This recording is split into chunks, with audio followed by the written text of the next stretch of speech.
25. 20. Firing chain is armed. House suppression water system is armed. Go from 8 to start. 8, 7, 6,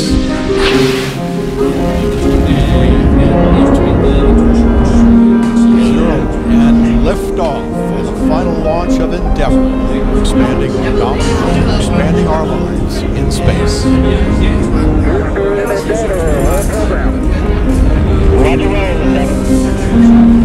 Houston is not at trolling. Endeavour beginning to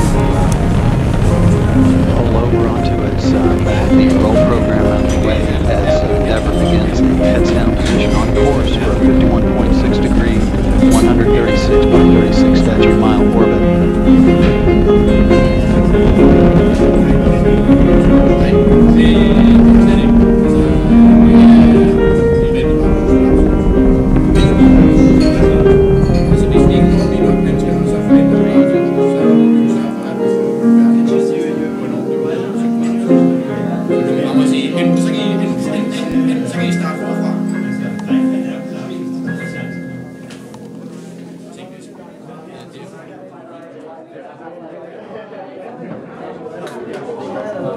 And if anybody doesn't have a seat, there's a few down here that I'm not taking. But welcome everybody to this hub, which I'm sure will be a very interesting talk. And welcome to the hub. To those of you who haven't been here before, the hub is an international network of co-working spaces and platforms for social innovation, sustainability, and all things related to that. So it's a place where we try to create an environment for people to come together at events, during the day, to exchange ideas, be inspired, and work together. You can come for events and see them at the hub.dk, or it's also possible to come and use it as a flexible working space. There's a few of our office members here tonight as well, and you can check that out at the hub.dk as well. But that's enough promotion. I'd like to introduce Douglas, which will give a very interesting talk now. So we look forward to it. And to those who are just arriving in the back, there are several seats down here who are free. So, welcome Douglas.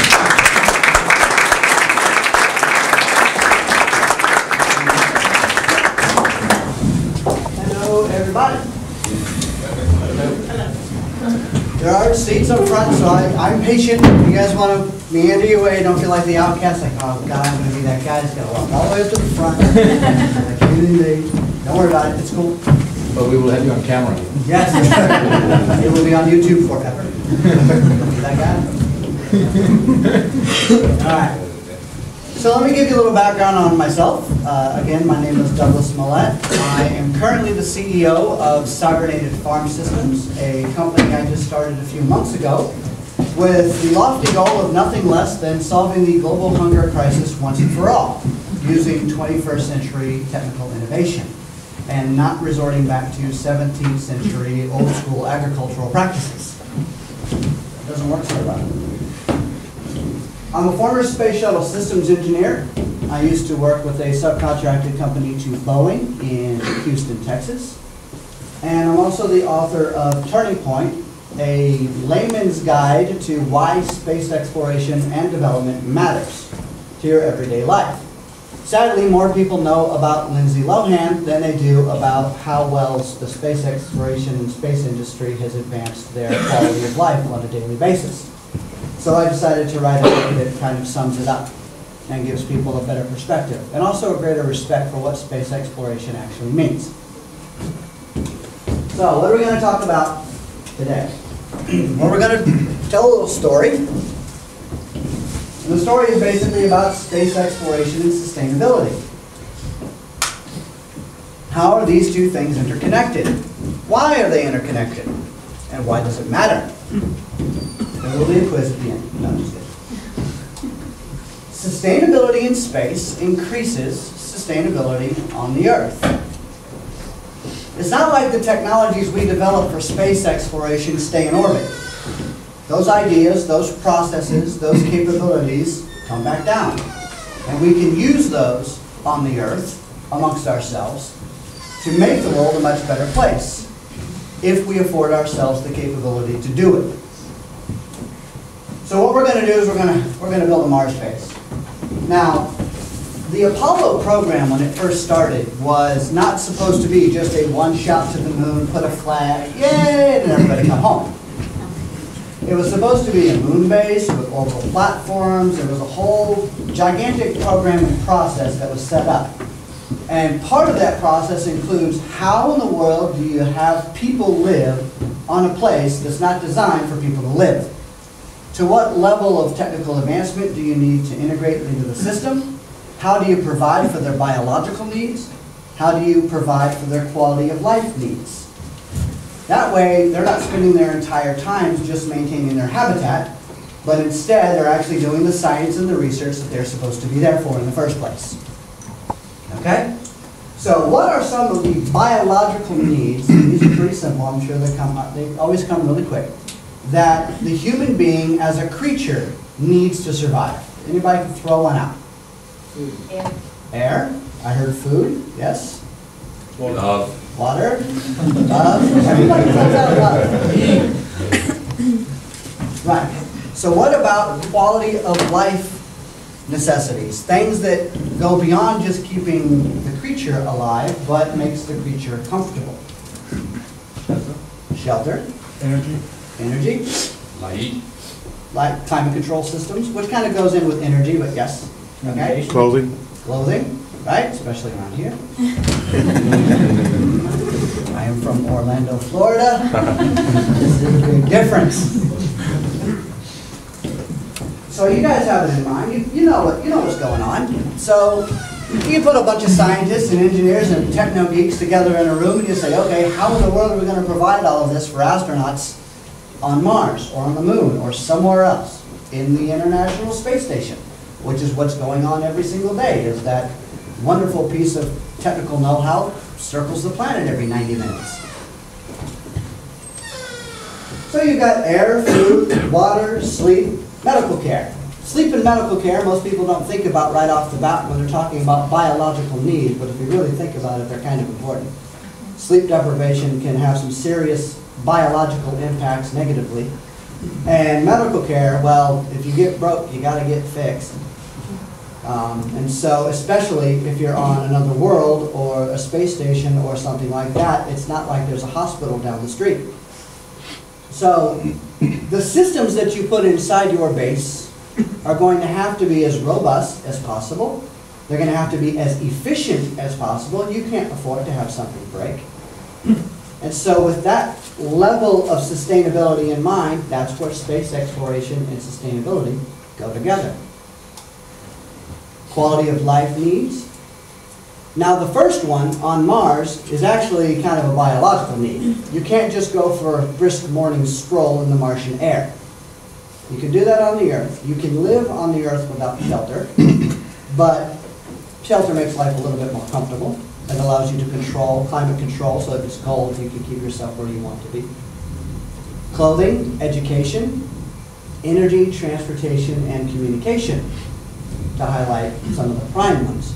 Now, education, most people don't think about, but the smarter you are about how the world operates, how to engage each other in a civilized manner, increases your quality of life. So that is those are some of the requirements that go into how would you let astronauts live in such an environment. But it goes beyond just how will they live. Because that word right there means a lot in space.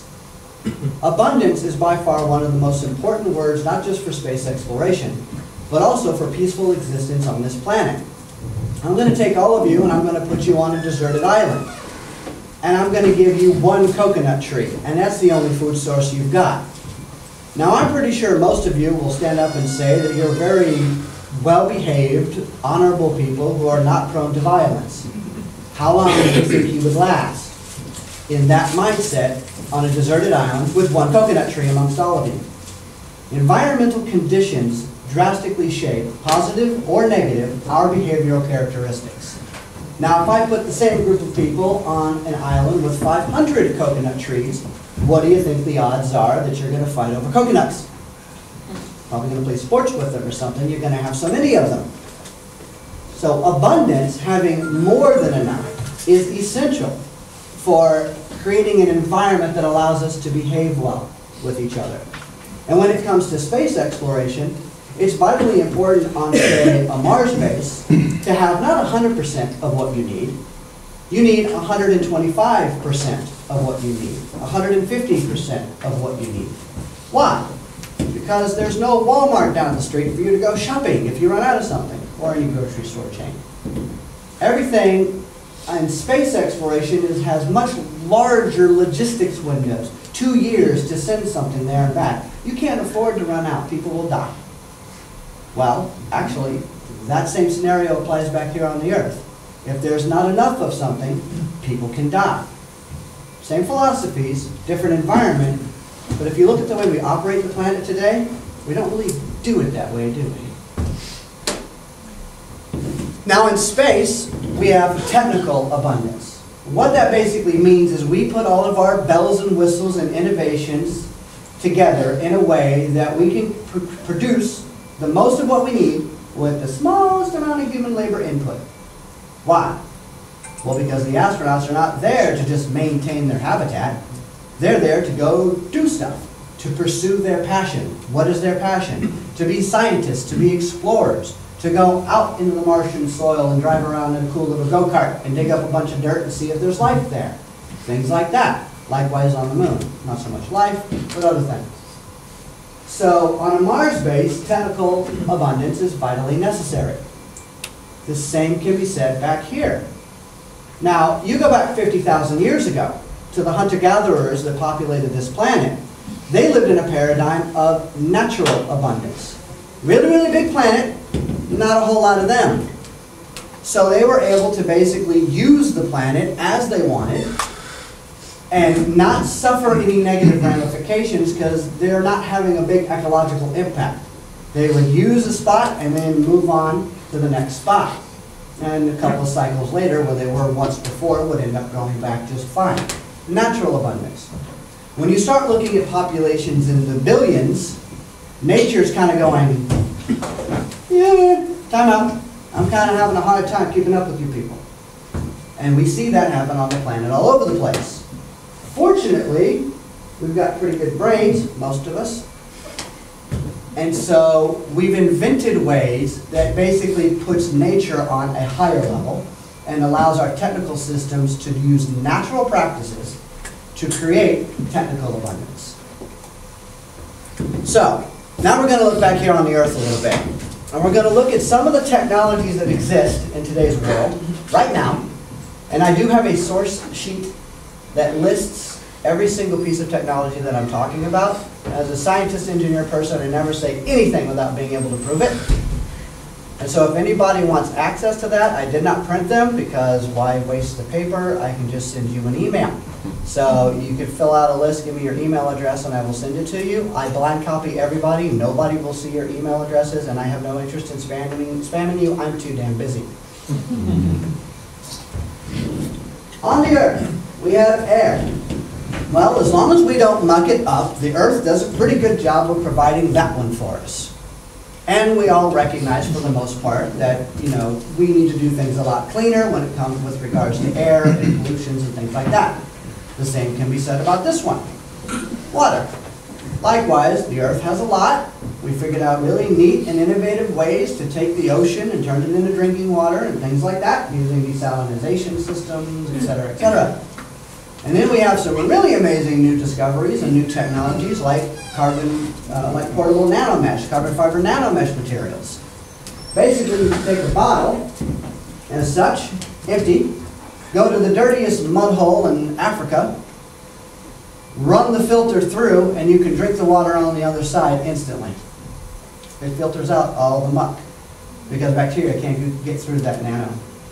The scale's too small. Water particles can, but the muck can't. Now imagine having a really large system like that that can clean up all the water for an entire village or a region or a city. Biological needs going on to food, high-tech farming, aquaponics, hydroponics are starting to become a lot better known as far as their potentials and their capabilities. The big CFS icon is my company that I just recently started. To give it to you in a nutshell, I'm going to be able to feed 1,600 people 10 different fruits and vegetables each using just a 464 square meter building that is completely off the grid, solar and wind powered with a battery bank backup. In other words, I can drop this thing in the middle of nowhere with no infrastructure and it will make food. That's quite advantageous to all those people starving to death in Africa who have no infrastructure. That's kind of the point of my company, to get these systems into places where they're dying and they don't have the means to advance themselves by themselves to this level. Now, it's not just drop food and walk away. There's also an educational platform involved.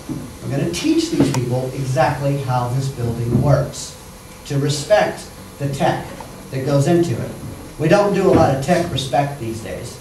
People just use these bells and whistles. They don't have the foggiest clue how any of them work. But the people that are going to have their lives saved from these buildings are going to understand how these systems work. And they're really not that complicated. They can be explained with manuals and tutorials and the constant process of getting these people upgraded, not only in the belly, but in the brain. What you do is the doctor sticks his head in a video game system, kind of what it looks like a little bit. He grabs these controls and he starts playing with them, and what this does is this allows a surgeon to perform surgeries at a dramatically increased precision level than you can with nubby human fingers. The incisions are small. The recovery times of the patients are on order of 50 to 75% faster than normal. Not only that, you can do it telerobotically. In other words, he doesn't even have to be in the same room. He doesn't have to be in the same city. He doesn't have to be in the same country. So imagine getting these systems in a mobile platform so that a surgeon anywhere on the planet or within range could basically use the internet and our advanced communication systems to save lives in places where they don't have hospitals. Now, what about tech for our quality of life?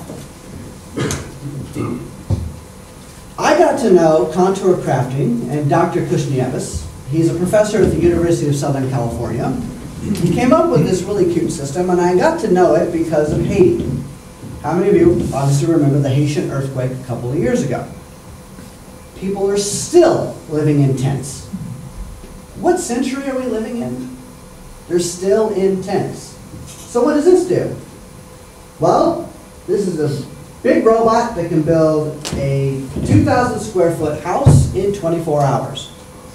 Or, what was that, 185 square meter house in 24 hours, including plumbing, including electrical. It's a fully automated house builder.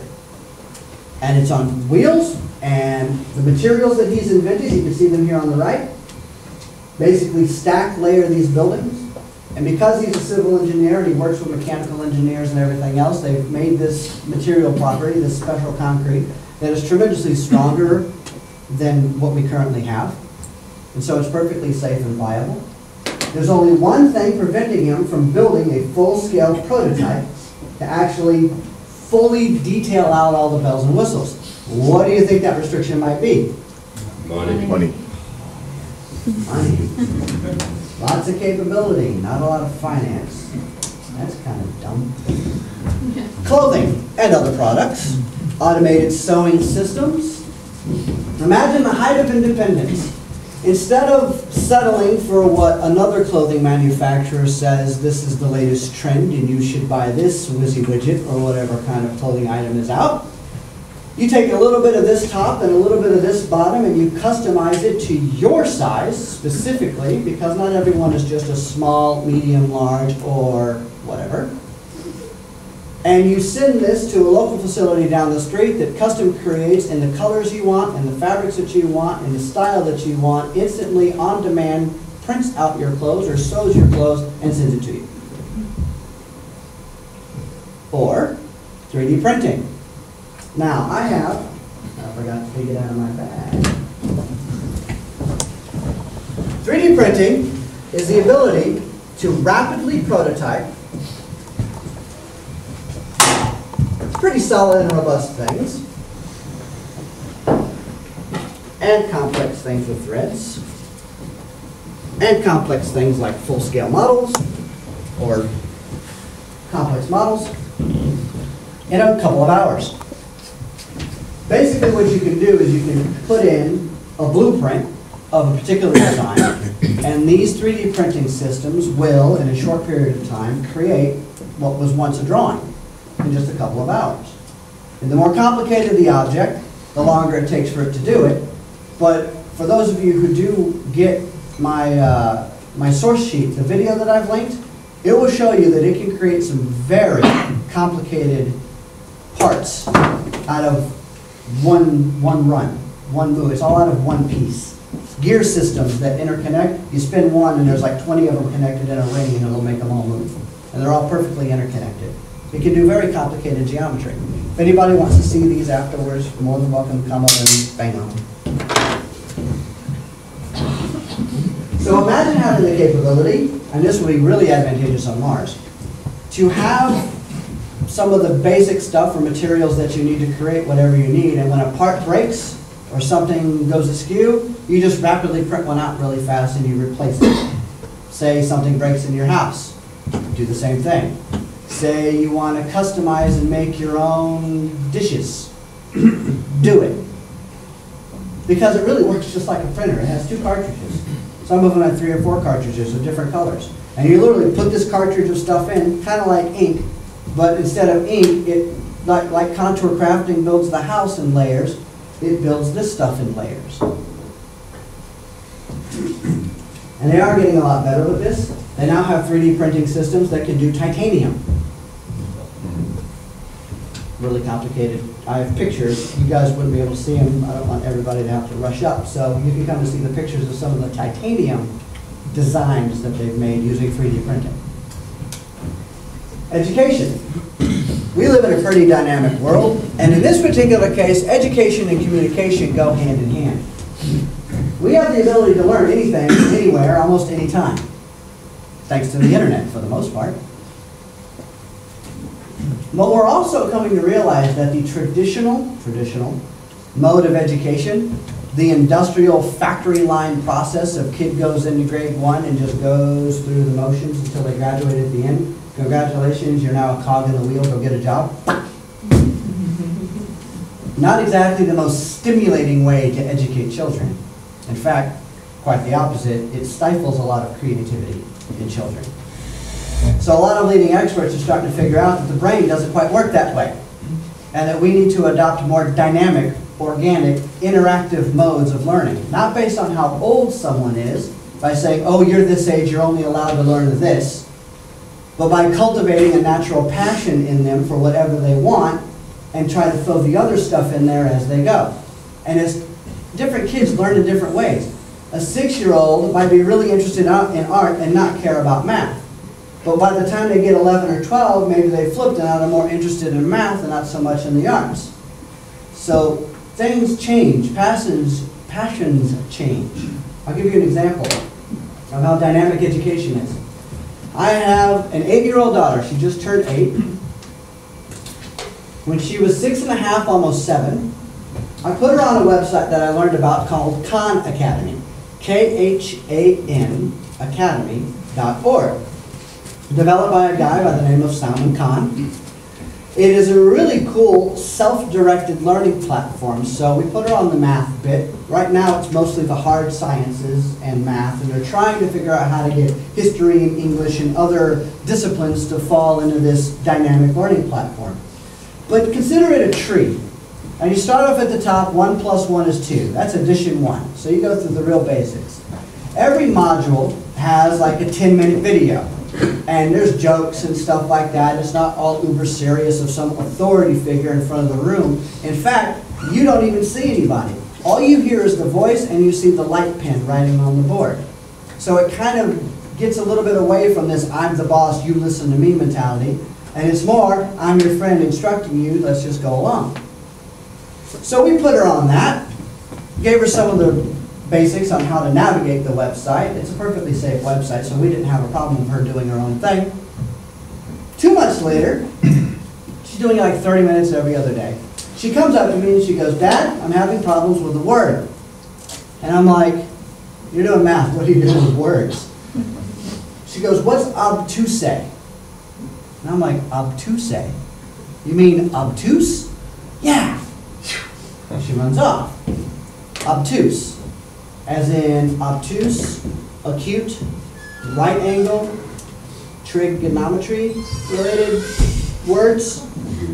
So I walk over there and I look over and I go, what are you doing? And she goes, all this. That's exactly what she was teaching herself. She had already passed radians and degrees. So she had already gone through the lesson and separated the difference between radians and degrees. And the moment she passed this, she was going to start getting into sines, cosines, and tangents, and Pythagorean theorem and things like that. She's 6½. All right? Why? Because nobody told her she couldn't learn that, or that she shouldn't learn that. And they're now starting to use the Khan Academy in schools in California. Well, what they've basically done is they've turned the teacher more into a referee instead of a teacher. The teacher just kind of goes around the room. There's all these modules and stations, and they have Khan Academy programs on, and the kids are allowed to collaborate, cooperate, and help each other learn. And they have found 8th graders that are now doing differential equations and calculus 3. Because they can. Education is not what we are told education is. And this notion that we need to just throw more money at it is obviously a failed ideology to begin with. But it goes deeper than that. We need to change the way we teach people. Clean energy systems. Now, a lot of people know about these, so we're just going to touch base on some of them real quick. We know about solar, and they're getting better and better with solar. In fact, there was a recent article as of the 19th, I think, of this month. Well, they have figured out a way to use carbon nanotubes as collecting systems over the solar cells so that you don't waste as much energy due to heat and it doesn't absorb it. And they're getting orders of magnitude better in efficiency just by turning them. They used to be flat. They turned them into cylinders, and it drastically improved the efficiency of the solar cells. And not too long before that, they invented a solar cell that could work at night. Collects moonlight, ambient light, and it also collects thermal, heat, things like that, which is all part of the electromagnetic spectrum. And if it's going to be there anyway, you might as well tap it. And so they figured out ways to do that. Then you've got wind. Now, when most people think about wind, they think about big giant fans sucking up hundreds of acres in these big wind farms. Those in and of themselves have their own issues. I mean, any fan of that size, as it's spinning around, you've got gravity pulling down. It's causing the nose of that thing to lean forward. And a lot of the gears on the top end of those fans end up wearing out really fast, which is why they shut down or break down, or they have constant maintenance cycles. Because gravity is not your friend when you're leaning that way. Now they're trying to lean them back and they put little angles on them, but gravity's still pulling down on these big fans. So why don't you do that? A vertical wind turbine that's symmetrical relative to gravity, so it doesn't matter what gravity is doing because you're not leaning that way, you're leaning, well, you're not leaning at all, you're up. Now let's go a step further. Inside these bearing housings right here, instead of actually gears and bearings, let's put 2 magnets of the same pole. What happens when you try to put 2 magnets together of the same pole? They don't want it. Well, if you set up the housing the right way, you'll have your entire fan floating on a magnetic field, which means you can, and it'll move. The cut-in wind speeds are drastically less on magnetic vertical axis wind turbines. So you take these, and they also make a lot less noise. And it doesn't matter which direction the wind is blowing. You don't have to turn the fan to face the wind, because the way these things are set up, thanks to aerodynamics and good old-fashioned physics, it doesn't matter which way the wind is going. Even if it changes direction, it still spins. I recently went to Christiania the other day, and we were eating, what was it, a shawarma? Whatever it was called? Turkish burrito.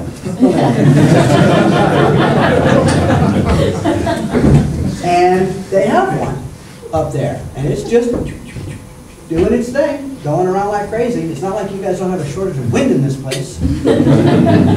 My nose knows it. Now, how about this one right here? Let's put some vertical wind turbines built into the light poles. And that way, when a car goes by, what does it do? Generate a big gust of wind. So you force the blades to go around just by having the traffic. The traffic can be the driver. Now, if you put a nice little battery bank in the bottom, just one good battery that can power these lights, and let's make the lights LEDs because they suck like maybe 10 watts of power to light the whole thing. What is it? It's the wind. It's the wind. It probably is. So now you have a system that's tremendously more efficient. The wind's going to blow anyway, and when the cars go by, you can accelerate the charge of the battery so that at night it can run the entire thing all night long, and it's not plugged into a grid. In other words, if the local power plant goes down, this doesn't care because they're all independently powered. Now let's take this a step further. What if every single building in the entire city was independently powered? Decentralize the grid structure. We have a very centralized power system right now. You have 1 or 2 power plants, a bunch of relay stations, and if something happens drastically, I don't know, ask Japan, what happens? All hell breaks loose, everything goes down. But if every single building has a little bit of solar, a little bit of wind, a little bit of geothermal if it's capable, a little bit of wave, a little bit of tidal, you start using all these natural energy generation capabilities. Now, holistically, we're not looking for cold fusion here. There's not one holy grail power source that's going to do everything all the time in one shot. We might get there one day, sure, but we're not there now. However, we don't really need it because we have a whole lot of clean energy systems that can be used together so that buildings can be off the grid in and of themselves.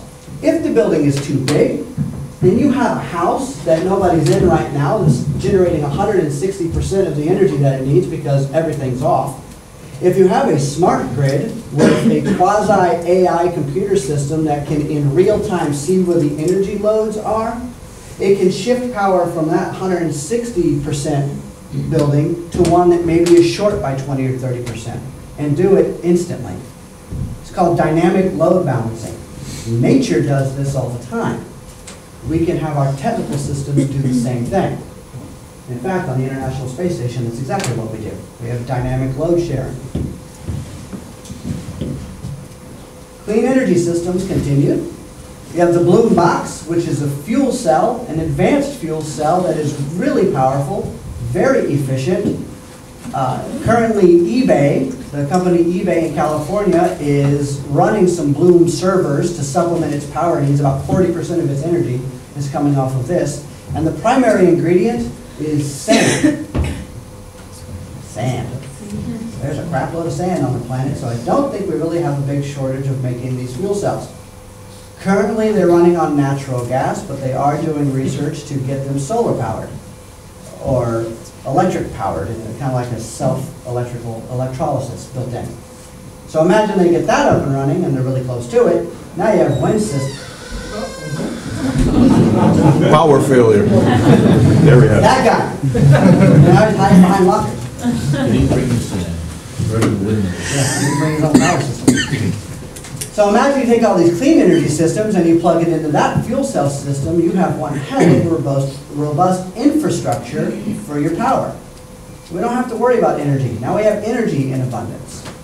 And energy is the primary driver for the advancement of human civilization. Starting with rubbing 2 sticks together to make fire, we'll probably saw a lightning bolt scare the hell out of them with a tree on fire. All the way to the technologically advanced systems that we have today. Transportation. How do we have abundant transportation? Well, there's a key question to ask yourself, and people who live in urban environments know this already. Do you really need to have a car, or do you really just want on-demand access to transport so you can go where you want, when you want? Now, people who live in New York, Stockholm, like that, have a really good mass transit system. I know that Copenhagen is currently digging one up right now and trying to expand the metro that you guys have. So if you have a really good mass transit system, you'll come to find that a lot of those people haven't owned a vehicle in years. Why? because they don't really need one. It's not about having a car, owning a car. It's about being able to get around. If you design things properly, like your city systems or your transportation systems, and you use advanced technologies like this, for example, Ultra, this is a fully automated, no driver, computer-controlled car, for lack of a better term, that you hop in, punch where you want to go, and it'll run down this track almost like, think a monorail at Disney. But instead of being on a rail, it has little tires and it drives around. And it's point to point like a taxi. It's not like a subway where you have to wait for stops. But when you hop on, you tell it where you want to go and it takes you directly there. They're currently running this system at Heathrow Airport in the United Kingdom. And it's working rather well. Takes a little getting used to, but then again, any advancement that people aren't used to takes a little getting used to. Electric cars. Now I know there's all kinds of varieties, but I really like the sporty look.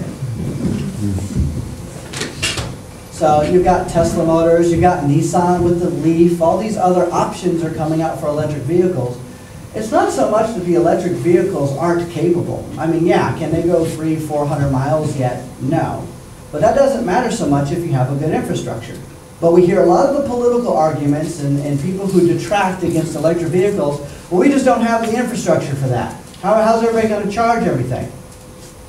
Did we have the infrastructure in place when I invented the internal combustion engine and started making cars? No. It's not like they said, no, we can't have the car yet. We got to build a crap load of gas stations first. Then you can invent the car. That's not how it worked. Likewise with the electric car. Unfortunately, billions and billions of dollars are made and lost on oil. And so if you start mucking with that system too much, you run into a big roadblock. But we have the capability. You've also got systems like this. This is from Stanford University. There's also the Google car. And I know that there is a company in Germany that I can never remember the name of that is also working on this. But it's a fully autonomous, not even remote controlled, self-controlled car. No driver. And think about this. You're having a really good night out with the buds on a Saturday and you're absolutely loaded. How many traffic accidents and people die from being Superman trying to jump behind the wheel of a car like an idiot thinking they can take themselves home?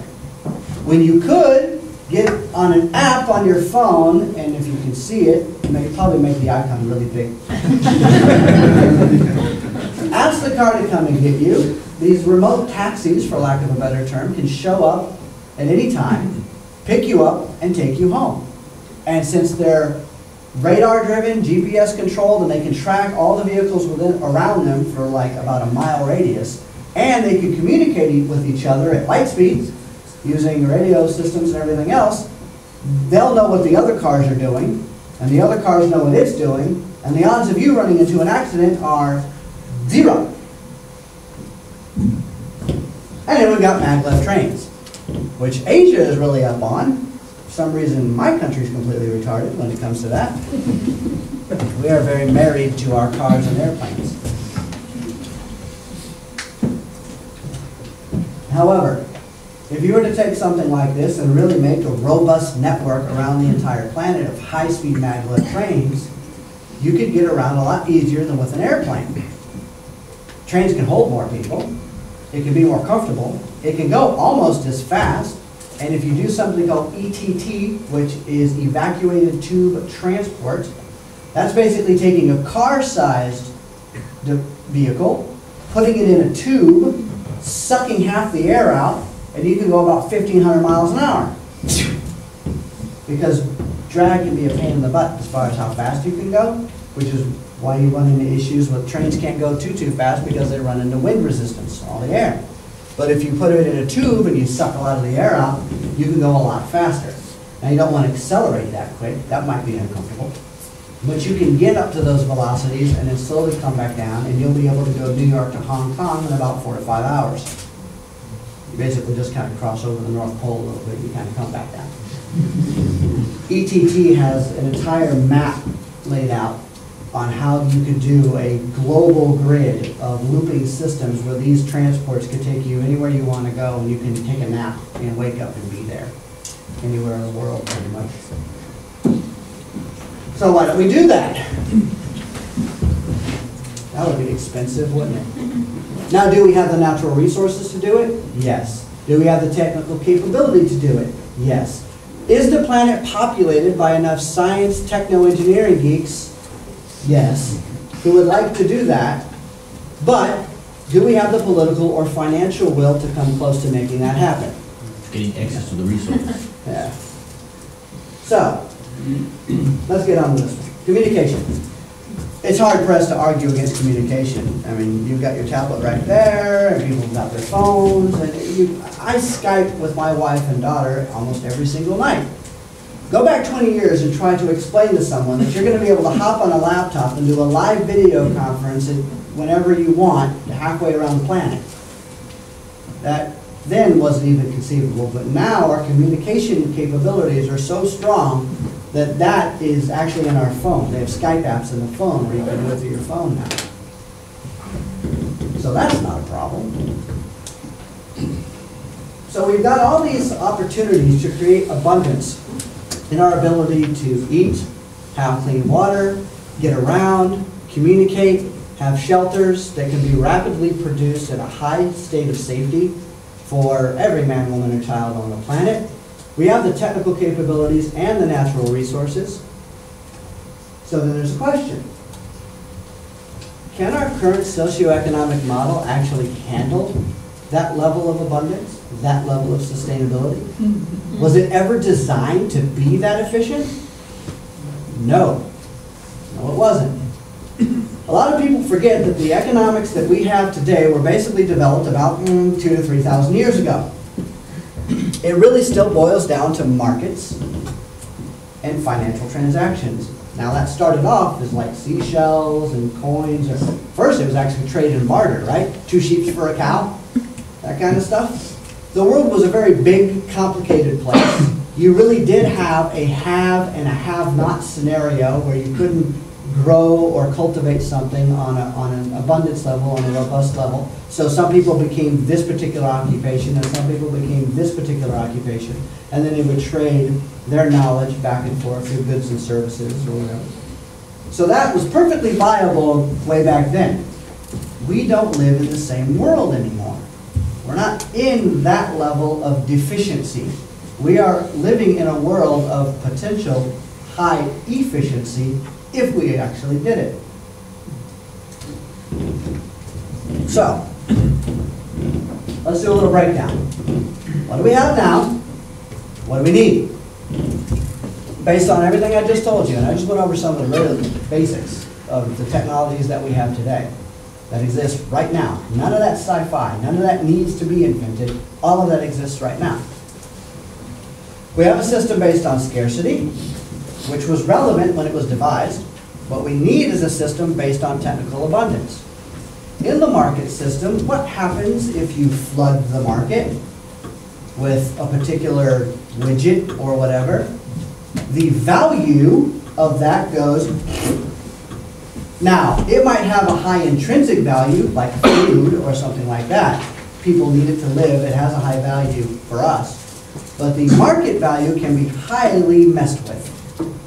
And it can also be messed with artificially, which means I want to make sure the price stays at a certain level, and so we're going to destroy some food, i.e. the Agricultural Adjustment Act of 1932 by the United States of America during the Great Depression. Lots of people starving, lots of food was out there and stored up, but they decided to can a lot of that food so they could maintain the market price.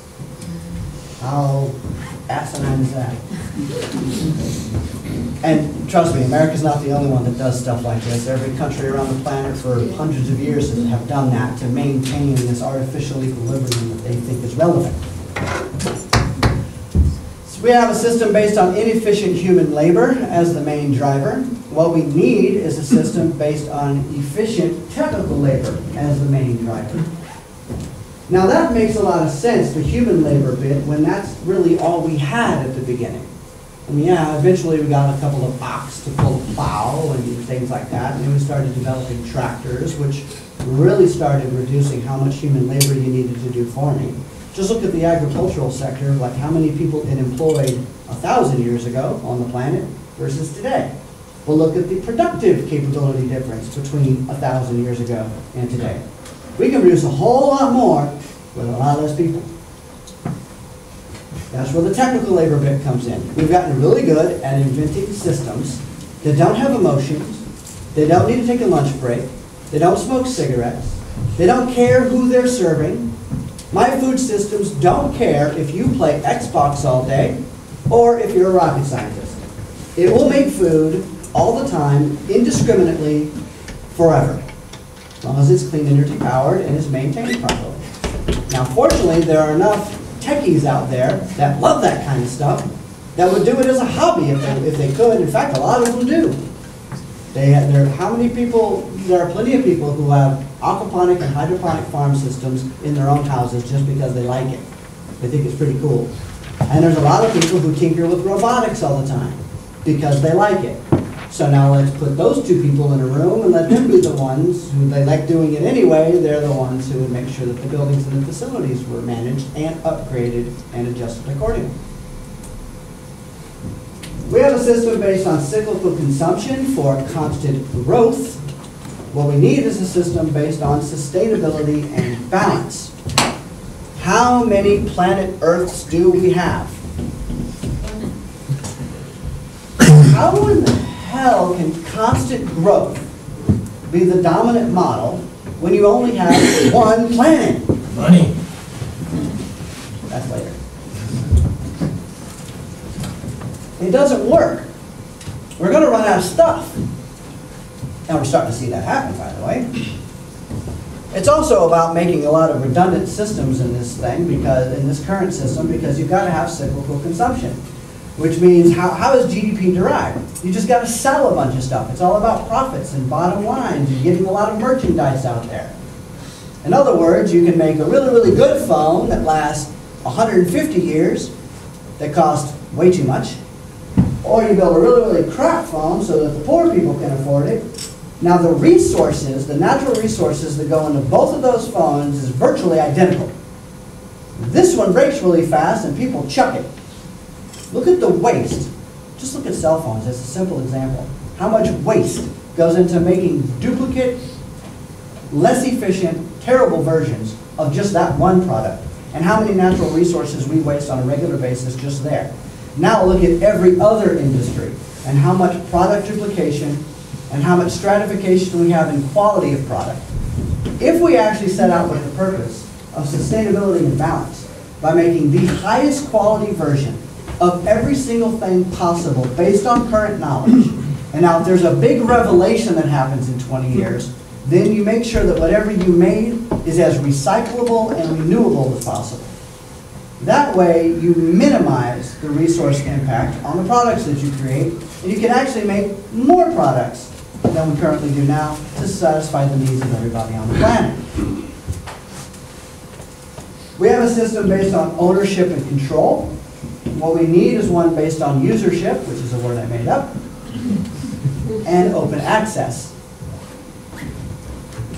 Ownership makes sense if you go back to the time in which it was relevant. How did ownership start? I mean, the hunter-gatherers didn't own. They actually lived in a usership and open access paradigm. They just kind of moved around and grabbed what they needed. They used the planet as they saw fit. They didn't have a big footprint on it, and the planet didn't care. The planet cares now. Or at least as far as our perspective is, it does. But when it comes to the agricultural revolution, now we have a scenario where you've got people who are tilling land and doing a lot of work on the dirt to grow food for this local region, and they don't want somebody that had nothing to do with it go into it because there is an emotional attachment to that labor. I worked hard for this farm. I don't want some schmuck coming in and taking all the food that I worked for, right? So I'm going to put a fence around it. I own this land. It is mine now. Somebody hops the fence, comes in, takes some stuff anyway, Peter Rabbit, takes off. All right, that wasn't enough, so now I'm going to hire a couple of guys with sticks. Now you have police and military influences to protect the ownership because of the human labor paradigm. But I go back to the fact that my robots don't care about that. There is no emotional connection when you have technical abundance and technical capabilities, because that computer, those technical systems, they don't have that emotional conflict. They'll make more than enough for everybody, no matter what you do all day. And that's where you get to usership and open access. That goes back to the, do you need a car, or do you just need to get around?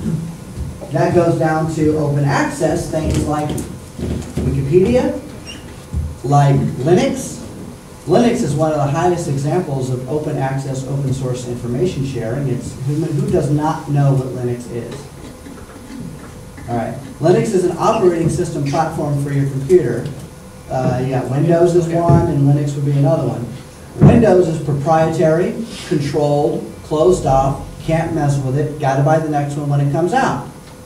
Linux is open sourced, anybody can jump into the code, make it better, improve it, and it's free and downloadable for anybody who wants to use it, including all the software packages that it runs. Because this planet is populated by a lot of computer geeks who love to sit in front of code all day long, which would give me a migraine. But they love doing it, and they create amazing software packages that mimic or resemble the mainstream ones that you've got to buy. Now imagine living in a world where all the people who spent their time on the proprietary ones also contributed, in fact I know some who do, but anyway, also contributed to the open source platforms so that everybody on the planet had access to the most up-to-date, capable, and upgraded systems possible. Linux is just one example, and that exists today. We have a system based on outdated, multi-century-old ideologies and institutions. I think I've hit that quite a few times.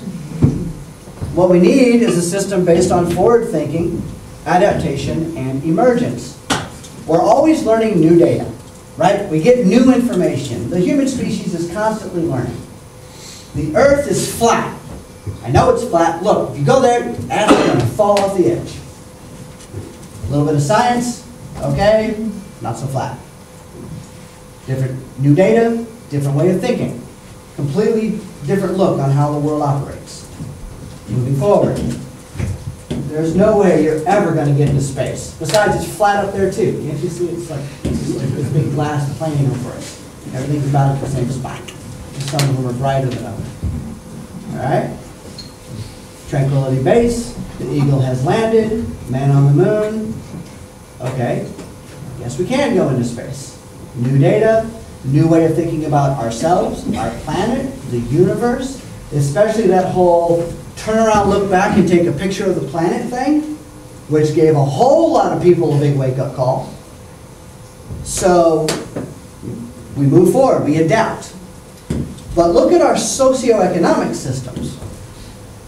Has that adapted and changed relative to new information and upgrades and new knowledge and capabilities? Not really.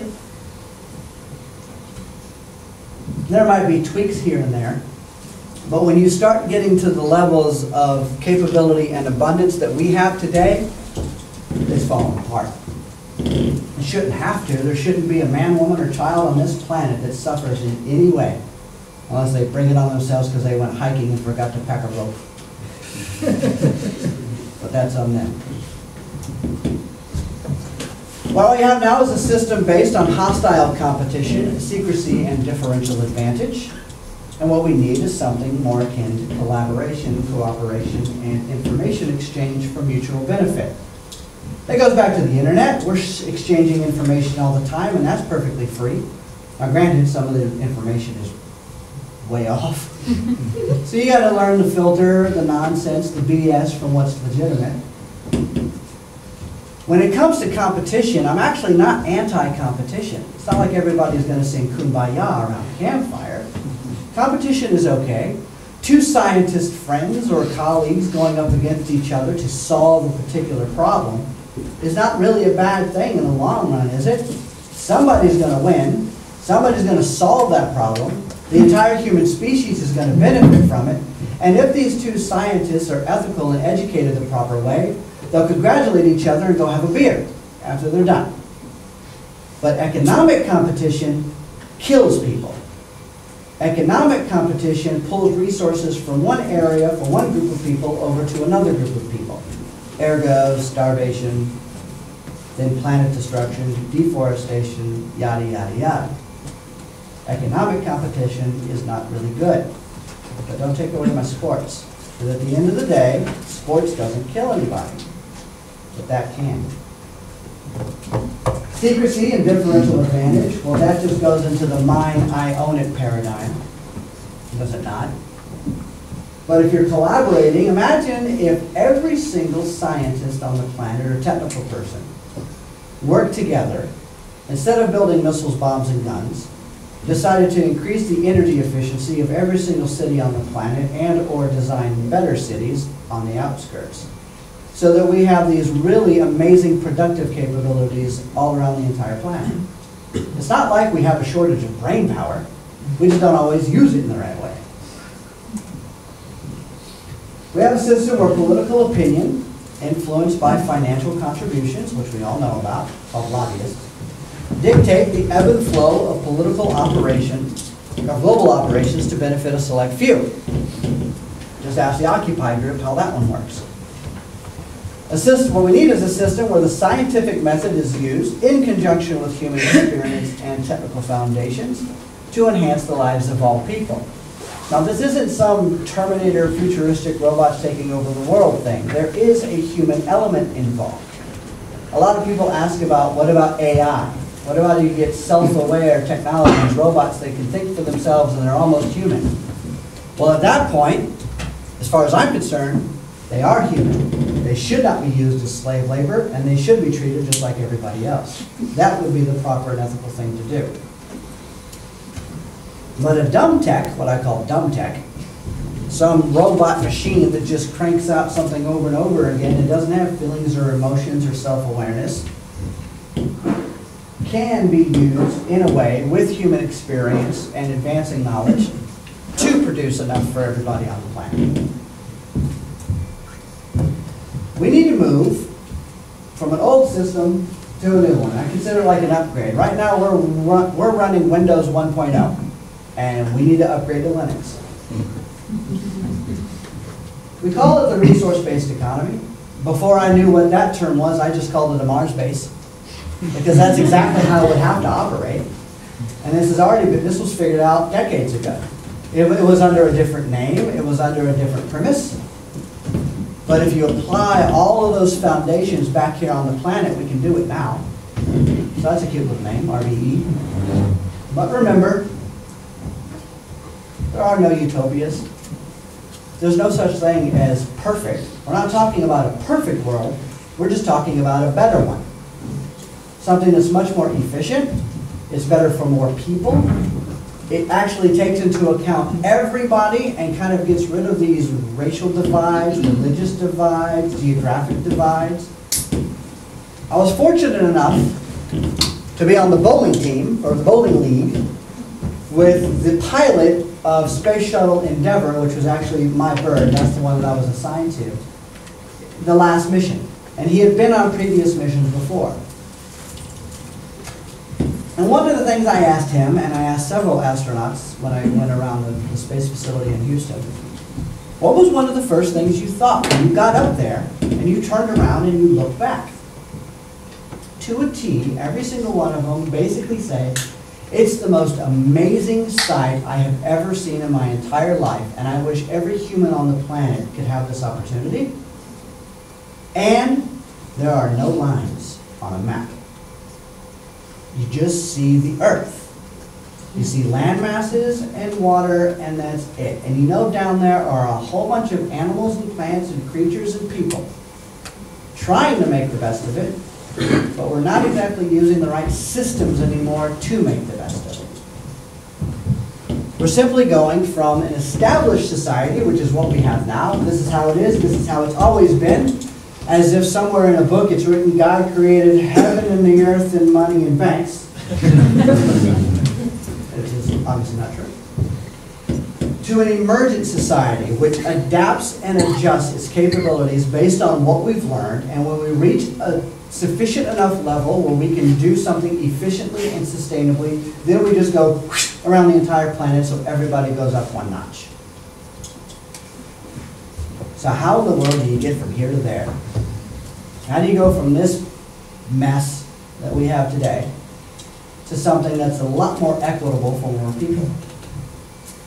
I'm not going to tell anybody what to do. I'm not going to tell you to join this or join that. It doesn't matter. Here's what it boils down to. You could join a group that expresses ideas that resonate with you. That could be any one of the ones you see there on the list, and there are many more. Something I say quite frequently is it doesn't matter what flag you're flying on your ship. What matters is that your ship is going in the right direction. At the end of the day, if we're all docking at the same harbor, where mankind is a hell of a lot better off, then do it in whatever way works for you. Whether it's joining the Zeitgeist movement, promoting and advocating the Venus Project, the Atlas Initiative group is a group that's trying to actually build a test city, like an urban environment where you could go and visit like a theme park or a resort, where you could experience life in that kind of technically abundant world, where you actually don't pay for anything when you're in there, because there's so much of it that there's no financial value anymore to everything that's there. It's just that efficient. You could start or work for CSR companies, corporately social responsible entities. That's what I'm doing. Basically, I'm tilling the soil. I'm going to erode it from the bottom up. My goal is to make people less dependent on money for food. So now they got a little bit more money. Yay, I got more money. I have lower bills. And then what happens when you do that with energy? Yay, don't have a bill for energy, more money. Now let's do that for transportation. Now let's do that for something else. Eventually, you're going to have no bills, a crap load of money, and you're going to be going, WTF? What do I need this for? What's this paper mean anymore?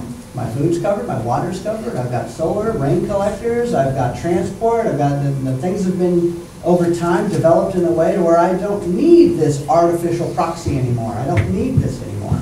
Because it's not about the paper, it's about the resources. We use the paper to get the resources. You can get rid of the middleman if you're efficient enough to get rid of the middleman. And there are many more options.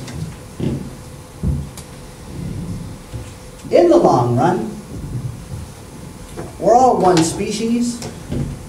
We set up a lot of divides amongst ourselves. But it still boils down to one fundamental truth. We only have one Earth. If we don't take care of it, we're going to have a really bad day. Now, the planet doesn't care. The planet will go on without us. In fact, in a couple of billion years, the sun's going to expand. It's going to suck into their solar system. Everything's going to get vaporized, and then the sun's going to go nova and blast all of us and our bits back into the universe as tiny little particles, which is where we started from in the first place. That's kind of a big way of looking at it, isn't it? It kind of makes you feel, we are. So what we should do is make sure that this little brief period of time that we have is as good for as many people as possible. And we start breaking down these old school divisions. Thank you.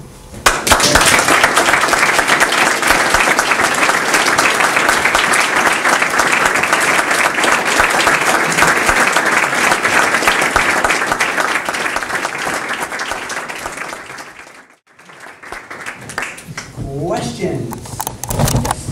The Da Vinci that you mentioned, is that a result of space exploration stuff, or is there a Da Vinci type of thing up there somewhere? Currently the ISS, the space station, doesn't need a Da Vinci system up there because they rotate crew frequently enough, and they have emergency backup rockets that can go save somebody because that's close, relatively close. But a Mars base, on the other hand, that would be a completely different animal, and so you would need something to go there that would work for that. Da Vinci was actually, from what I understand, developed kind of quasi for the military to be able to put these in combat zones so that if something happened, the doctor could be far away and still do surgeries. But then the commercial sector went, God, we could do a lot with that, and so they basically kind of took it, which is good, because that's a better use for it anyway. And so that's really where the Da Vinci system came up. And it's already in the hospitals all throughout the, various hospitals throughout the US and stuff like that, so it works. We just got one here in Denmark. Oh, well, there you go. We got one in Denmark now. I did not know that. Yeah, I learned something new too. Anybody else? Yes, and I'll get to you. Throughout the whole lecture, I was thinking, where do we start? And then you said, join these movements, and that's of course a start. But there's I was just thinking about that single moment where you have the abundance to get to there, to say, now you don't have to pay for instance, energy, and now you don't have to pay for transportation. So many of these things will have to be collective, as to work together, for instance. To a point, yes. Many of these. And somebody will have to take a decision to go from one state to the other. I don't necessarily believe there needs to be a decision maker for that process, and here's why. Whereas, let's look at kind of like communism and socialism, right? That was a top-down, we're going to make you behave, right? That was kind of like, all right, everybody be good boys and girls, even though the infrastructure and the system wasn't really set up to make that happen. That's kind of like the authority saying, we're going to a new system, right? Obviously, that didn't work so well. What we're talking about is a ground-up, slow evolution, a change. It also changed people's behaviors and how they think about themselves and others as well. It's a kind of a slow process. I look at this as a generational issue. This is probably, I mean, if everybody really put their heads to it and really wanted to make it happen, I think it'd probably be a 2 or 3 generation flip over. But it will be slow. It's not like one moment somebody's going to say, all right, now everybody just do it. It's going to happen because eventually everybody's going to get off the grid energy-wise, and they're going to have that less bill. And what's going to happen is other people are going to see that, and they're going to be like, well, I want that too. So then they're going to mess with their politics and their structure and their system to make that happen. And then they're going to get off the grid. But it's going to be the people as a collective. It's a collective, but it's not somebody telling them to be a collective. It's them wanting to be a collective. The human species is a communal species anyway. We don't do very well on our own for a very long period of time. In fact, it's kind of dangerous out there in the big bad world. And so what we do is we come together as social groups, and that's how we function as a species. We kind of get away from that in today's current economics, where every man is their own island, and it's all about me and selfish self-interest and make the most money and all that kind of stuff. Whereas that which is counterintuitive to the communal aspect of ourselves that wants to come together and work with each other for mutual benefit. So you can't tell people to do it, but you can slowly make it happen over time, which is what I'm doing with my company, with the food issue. And I hope somebody else does an energy version, and somebody else does a water version, and we start peppering the planet with these entities, whether it's a humanitarian group, a nonprofit organization, an NGO, a CSR company, whatever formula works best with them, which is why I say I'm not telling anybody what to do. It depends on what you think you're best at and what would resonate best with you. Do that. As long as at the end of the day, your goal is to create that level of abundance for people so that they don't have to worry about those bills. And that's an organic process that's going to have to basically be, for lack of a better term, viral around the planet. And that's how I think we'd shift it over without somebody having to say, all right, now do this. I think eventually the people will say, do this. Yes? I'm thinking about building a biodome and hopefully grow all year round. I don't know if it's possible. You think it's possible here in Denmark? I don't know. Well, yeah, I think it's perfectly possible. Do we need heating, extra heating? You could, if it's made out of the right kind of glass, it'll trap a lot of the sunlight that'll come through. Now, I know you guys have sunlight issues during the wintertime. But they have biodomes and stuff like that in the Arctic. When they go up and do Arctic research and things like that, they figured out ways to make it happen. You can climate control the facility using solar collecting panels. You can also do geothermal if you can find a geothermal access or vent. It depends on where you are and what's in your zone. Some things might not be practical based on geography. It really depends on what you have access to warm that environment. Should be too expensive to build also. Depends on how fancy you get. I mean, it can be expensive, sure. And that's where we run into that whole money versus capability issue. Do we have the capability to do it? Yeah, sure. Do you have the money to do it? Probably not so much. It depends on to what level you want to take it. There are companies, though, that you can basically buy biodomes. I can't remember the name of it. There's a couple of them. But anyway, you can buy prefab biodomes, so you don't have to put a lot of grunt work or a lot of hard labor into it. You can just get this biodome and then it can be like put together relatively easy. I don't mind building. I like to build actually. Right. Well, that's good too. I mean, I think it's kind of like IKEA, build your own dome, you know, so, something to that effect. But I think it's perfectly possible, even in this climate, to make it happen. You'll just have to do the research on the best way to tap the thermal capabilities of your region. And that might include putting a lot of dirt around the outside edge as an insulating layer, or something like that. Use the earth as your insulator to that effect. It all depends on to what level you're going to take. It could be possible. Yeah. Anyone else? Yes. Just looking at your own company, Cybernative Farm Systems, are you expecting any threats from outside entities to not make this happen? Is Monsanto and Copenhagen going to Yeah, shake exactly. themselves? But, yeah, there must be a lot of power that you must find out this. At first, my entire goal is just saving the third world starving people. Now, if they have a problem with that, then that's going to be a media blitz I will be happy to get into. But at first, I don't expect to be on their radar because I'm not in their market. I'm not planning on getting into their market at first. Eventually, the snowball will roll, and the avalanche will build, and they're not going to have a damn choice. That's my goal. Do you know where in the third world you're going to start? I have connections in Kenya with the Vice President and President of Kenya, and in Cambodia, and Indonesia, and India. Thanks to my going around and doing these kinds of things, I've met a lot of amazing people and connections. And so I do have inside roots to some of these. I also have connections at the UN, and they've got the FAO, their Food and Agricultural Organization. They get a couple of $1 billion a year, and they blow it in some of the most amazing ways. So if we can partner with them and get food facilities put into place that just constantly run for decades at a time, then that basically is a much more efficient use of the funding. So yes, I have contacts. Right now I'm in phase 1. We're doing grow light development. Right now the average power consumption for a grow light is 100 to 500 watts, depending upon what you get. That cannot work if you're trying to go solar and wind powered, because that's just way too much energy being sucked by these lights. So I've developed a 20-watt system that I'm testing right now, and once that is up and running and I make the adjustments that I need to make, then I know that I can do this off the grid, because for me it's all about off the grid. I can't jack into the existing system, because that just makes me dependent on the existing system. So once I get through that, then I'm going to build a full-scale prototype. That's actually a lot easier than developing the light, because a lot of the all the technologies in the prototype system in these buildings exist today.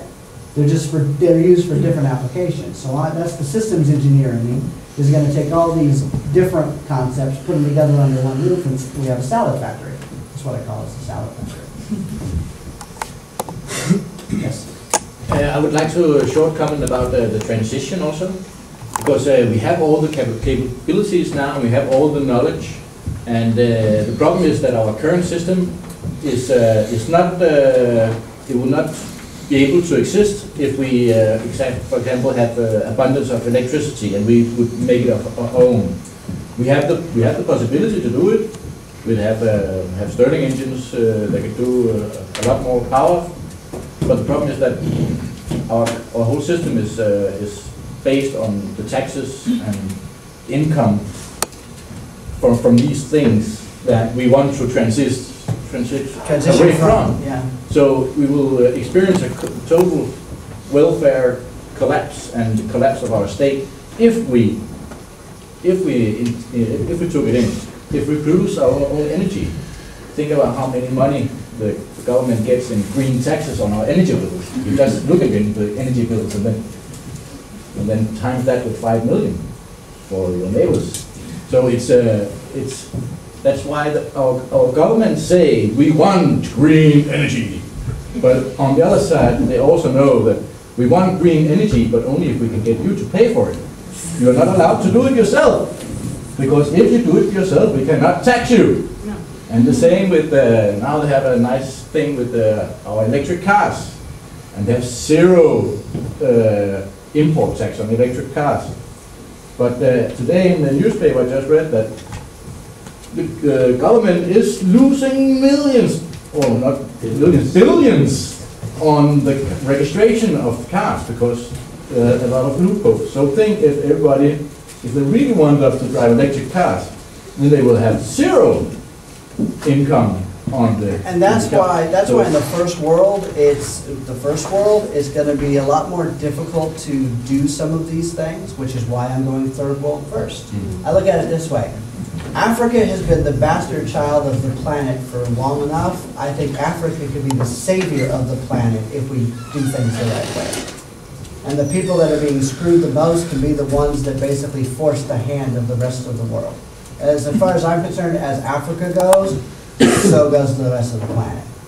And so if I can get in there and everybody can start saving lives, installing, upgrade, they don't have an infrastructure. So what is there to mess with? But eventually the people are going to go to their politicians and be like, you're done. You know, look what's going on down there. They have no energy bills, their life expectancies are going up, their educations are going up, all this other stuff. They live in a completely different world than we do on the same world. And if you guys want to keep fleecing it, and then it comes that little uprising, the rabble, rabble, rabble. And I do not advocate violence or anything like that, but I think the system can be pressured to shift once the people decide they want to. One second. Coming back to the cars, in the city of Amsterdam, we're now installing, there's electric cars that you can use. They're all over the city. You just get this pass, you hold it in front of the car, and then you can take it and drive anywhere. It's like the car share, right? Yeah, the car share yeah. And there's 400 charging points in Amsterdam alone already, and they're going to go through the whole country. So in about 3 years in the Netherlands, you can pretty much charge your electric car wherever.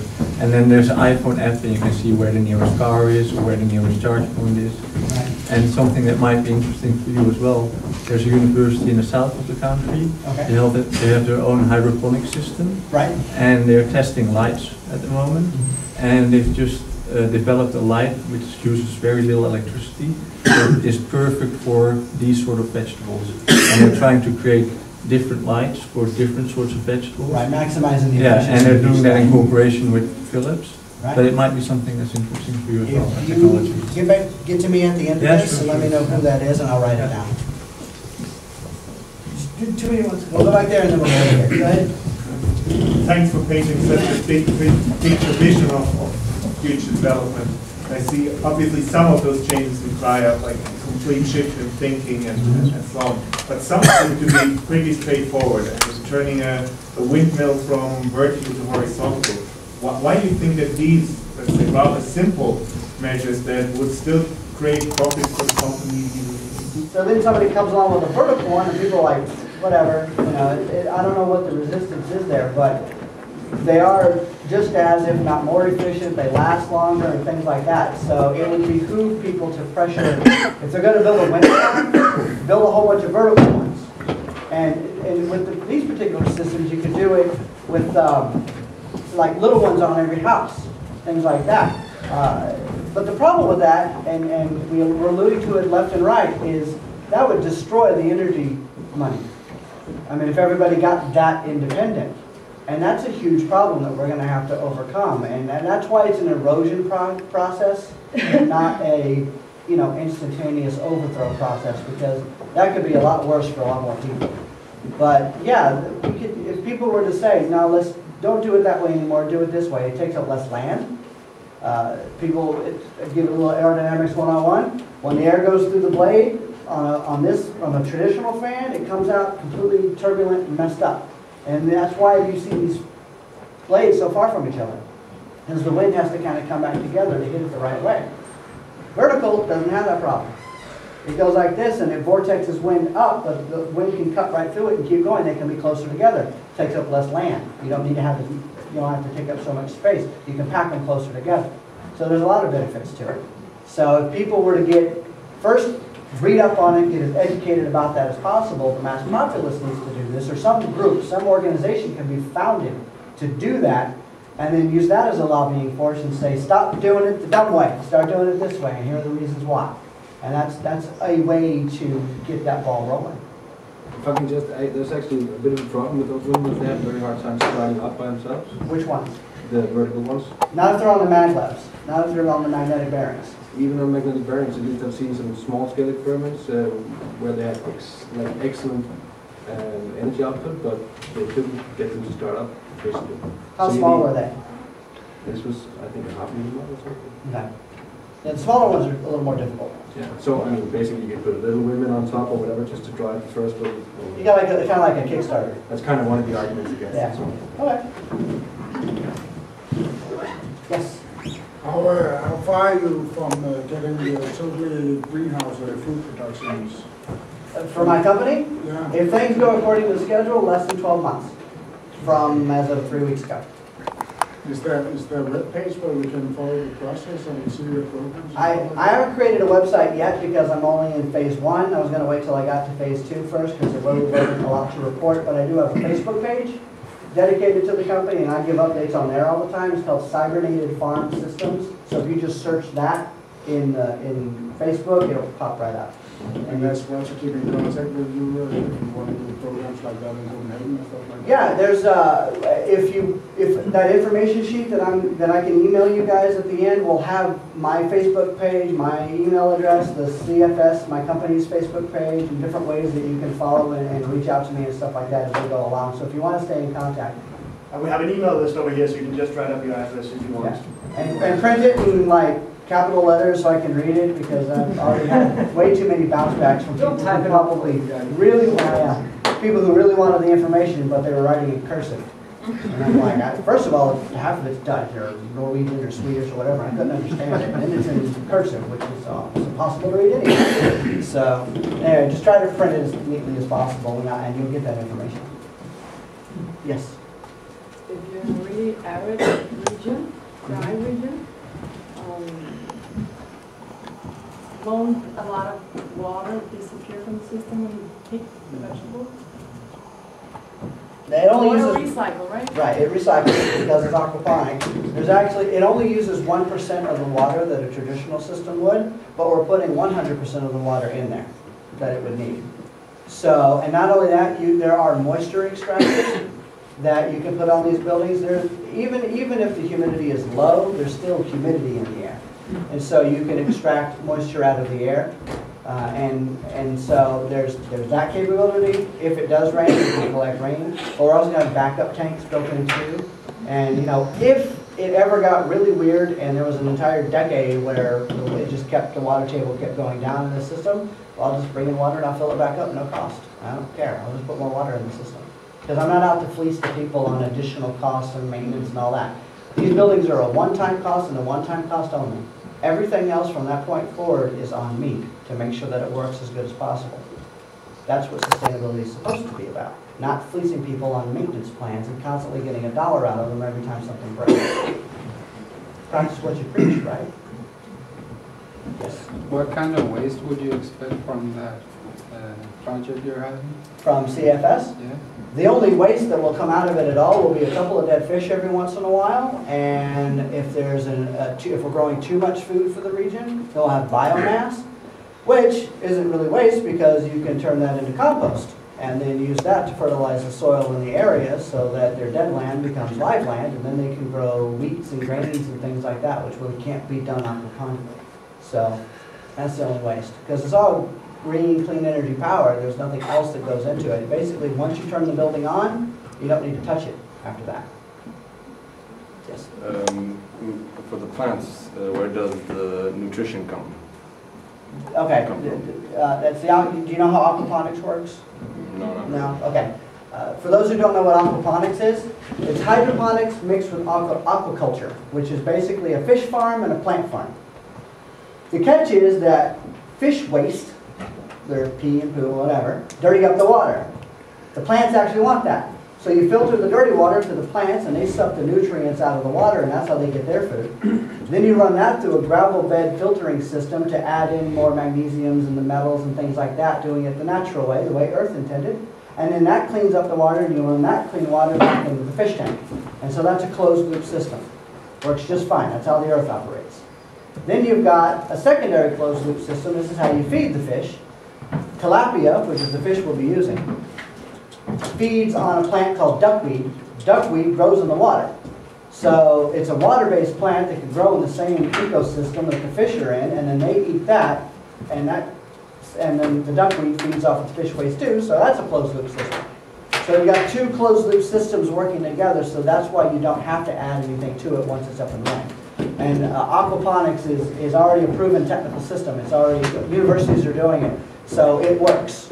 And so what I'm doing is I'm kind of going industrial scale and adding tech and climate control and things like that so that these buildings can be put anywhere and not just out. Right now they all plug into the universities, just plug everything into the outlets and they're running off the normal grid like everybody else. I'm taking it to that next level so it's independent. That's really the only difference. Yes? I'm wondering about like if you're aiming to go into the third world as a starter, I'm thinking about the issues with corruption and how would you ensure that the technology that you want to deploy actually reaches the people that are actually starving and not the actual top level of power and money and so on that can actually pay for it. How do you ensure that? What are your thoughts on that? First, in geography, these things are literally going to be built 2 feet from where they live. So the food factory is going to be in the village. That's how portable these things are going to be built on site, which is local production, local distribution, and no logistics. When they want food, they wake up. When the building's got a harvest, it's got a little siren or whatever go off. There's going to be a monitor that says, here's the harvest coming up tomorrow. They walk up, the conveyor belt turns on, and out comes buckets of food. And then they just grab that, put it into their own buckets, and put it back in, and it cleans everything on the inside. I can't predict the future as far as how people might try to corrupt or manipulate it. So, yeah, they're only going to grow hash. Yeah. But I look at it this way: if I'm getting the right kind of help from the right kind of people and putting these things in the right kinds of places, then it'd be really kind of hard to mess with it because they're local. It's not like we're putting them in a city and then they got to ship it somewhere. So that cutting out a lot of the middleman, a lot of that ability to corrupt is taken out when that food factory is right in their own backyard. I think that goes a long way to mitigating a lot of those things right off the bat. Yes? Yeah. I'm curious as to what you plan to do once you've educated the local workforce and maintenance force, because it's a common problem after that you educate someone and then they leave. Because they're not educated, so they can get a job and get paid and send money back home. Right. So then you end up with a broken facility. Well, we're going to have our own maintenance staff too. So, I mean, just in case it ever gets to that point, but that would be, how long down the road would that be from the building? We'd have to judge how fast that would happen if they do leave and try to go get jobs and come back, because obviously we are going to educate them. Now, these buildings are going to be modular, so that let's say the entire village starts to dissipate and everybody starts moving into bigger cities or whatever. All right, well, we can just disassemble the whole building. It's like Legos. We can disassemble the whole building and move it and put it somewhere else. It's not like drivable. It's not on wheels or anything, but it will be modularized in a way that we can move it if we have to. So it's not like it's such a permanent facility that can't go anywhere. Another bonus of being off the grid, we don't have to plug in the plumbing and electrical and all that. It's its own animal, so you just undo it and move it. Yes? Do you have any plans of protecting the knowledge here, or is it open source and licensed under Creative Commons or anything? I gotta play the game by the rules that exist a little bit, so I can really get in there and get these facilities where they need to be the most. Plus, I have other plans too, and I'm going to need to fund them, so I have made this a straight-up company. That it's going to be a CSR company, so that we're going to have cross-checks with like a non-profit that's going to be our check and balance, like have 50% of the board of directors from a non-profit who aren't employed by Plantagon is an organization that has this set up. They have Plantagon the company and Plantagon the non-profit. They don't employ the same people. The nonprofit is populated by volunteers and people who just get involved with the nonprofit. 10% of the profits made by planting on the company go to the nonprofit, and the nonprofit controls 50% of the board of directors. They nominate the people for the corporation. And the charter is that the nonprofit makes sure that the company studies CSR, that it doesn't go crazy with profit hoarding or doing bad practices, and that they are humane and they're going along with what the charter states. I'm going to have a very similar setup so that I'm forced to stay, of course I'm not worried about me, but that I'm in a check and balance.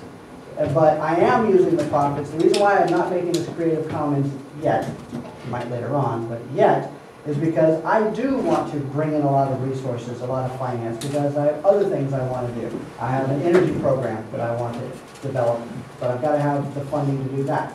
And so I'm using that to feed other things, other projects. So are you protecting it with patents, or? Yes. Yes, okay. Yep, I'm going to have all that too. There's not a whole lot I'm going to patent directly, but I mean, people could copy it once they figure out how it works, and I really don't care too much, because the more these facilities are out there, the more people are getting fed. As far as I'm concerned, that's a win. Yes. I thought you were creating a kind of sophisticated communism, but that's not so. What do you mean sophisticated communism? Well, when I'm working with people, well, I'm an architect, and I'm working in a sphere where people tell me, oh, what you say, that's communism. Because they are taking, some people are taking some of the market. You know, it depends that how smart are you to get this share of the market. Right. I mean, that's the game we play now, right? Yes. So I've got to play by the rules that exist with the intent on changing the rules. Yes. But the end, the goal in the end is, in the long run, is to drive myself out of business. Sophisticated communism. I guess. There's so many people that don't like this word, communism.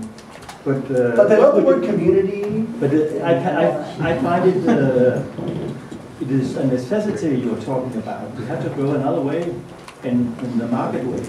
Right, and true, I mean, we don't really need the market if you have abundance, because abundance makes markets pointless. So that's where you erode the system from the current level of thinking. I mean, I guess you could say sophisticated communism. I mean, we're all going to live, we're all part of communities, which is where that word comes from in the first place. And we're all social creatures, which then that's where you get your socialism. So it's funny how these words have been bastardized in different ways. I do think both communism and socialism and all the old school isms are old ways of thinking based on the times that they were developed, but we're in a completely different kind of world. But it's got a little bit of everything. It's got democracy built into this system too, because people will come together and form collaborative groups if there's a problem, and then we'll work together towards solving it. I mean, the scientific process by itself is highly democratic, because no one scientist dictates to everybody, this is how physics is going to work. A bunch of scientists come together and they do research and experiments, and they collaborate and they share data, and then they develop the formulas or the principles. That's how physics works. So that's more democratic than most people realize. And so that's the kind of social evolution that we're moving towards. Yes? I was wondering on this new world that you are as long as you didn't say order.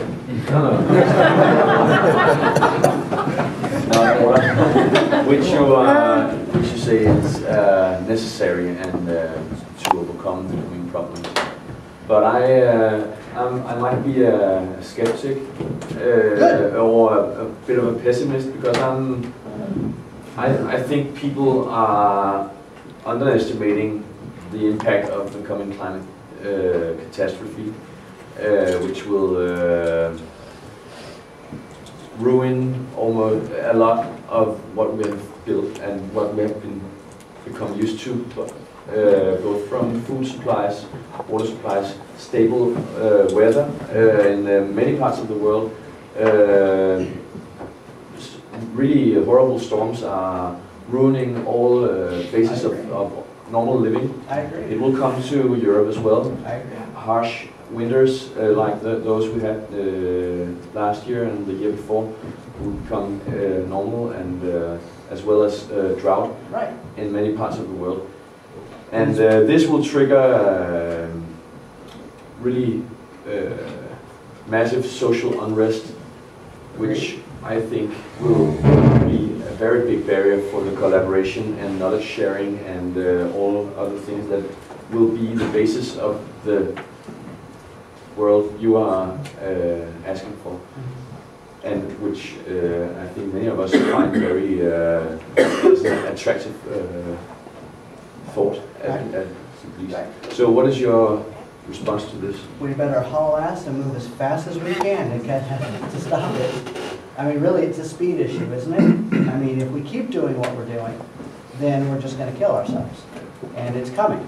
But the only solution to that is to move as fast as we possibly can to change things, to erode the system and bring about something where people want to work together, they're not ordered to work together, to where they are less dependent on the system so they can affect positive change.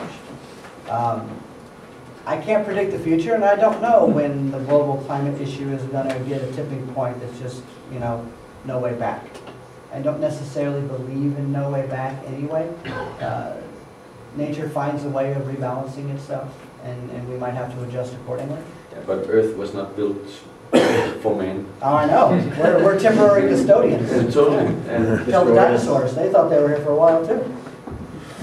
And I just think too many people are underestimating this when they are also Peter Diamandis, the guy. Yeah, I actually know Peter. Yeah, I thought so because he talk like him. And he's also talking about this abundance. And but they will not. I'm just saying there will not be abundance if everybody is fighting just to keep themselves alive. I know, and like I said, head it off at the past. We just got to do what we can. What we can't do is get bogged down in the pessimism that causes us to be depressed and do nothing. Because if we do nothing, then we're definitely going to be swimming in the sea. Yes? I just want to add the comments to that question.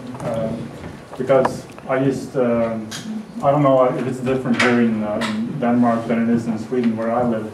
But normally people don't talk to each other when they're like on a bus or on a train, unless the train stops. When there's something wrong, what the fuck is going on, what's happening? People start talking and communicating, and maybe they meet some new friends. At least they start talking, what options do we have, how can we solve this? Right. Same thing will be for the society. I mean, we are a great example of that. We're here for a reason. We notice that some of the things that we're used to won't be working when there will be no oil anymore, or you know what I'm talking. We're looking here for different options, alternatives. Same thing as in the rest of society. As people will notice that what they're used to will not work anymore, they will start looking around like, what options are there? What can we do to improve our situation again? And we have a responsibility here because we know of some alternatives that are not publicly available yet, because people don't know about this. We do. So, I mean, what can we do? We can share this information. That's a great start, I think. Great. All right, I'll do one more because we could seriously be here for 4 hours. Yeah. I'm not good at questions also, so I also got a comment, because this is also very, very important, and also why Douglas is also promoting all these good new ideas. And for some it feels like utopia, but for many of us it is something we have to work towards. Because I think also we are going to head for big problems in the near future, weather-wise, migration-wise, starvation, and all these kind of things. But if we hit this big and there will be problems, then we have to also try and things collapse. Then we have to also be enough people saying, okay, we want to restart the old stuff and try to do it all again, the same. Monetary system, all that. Making things break before time, or do we want to, now we have the chance to start up again, then we can make a better world.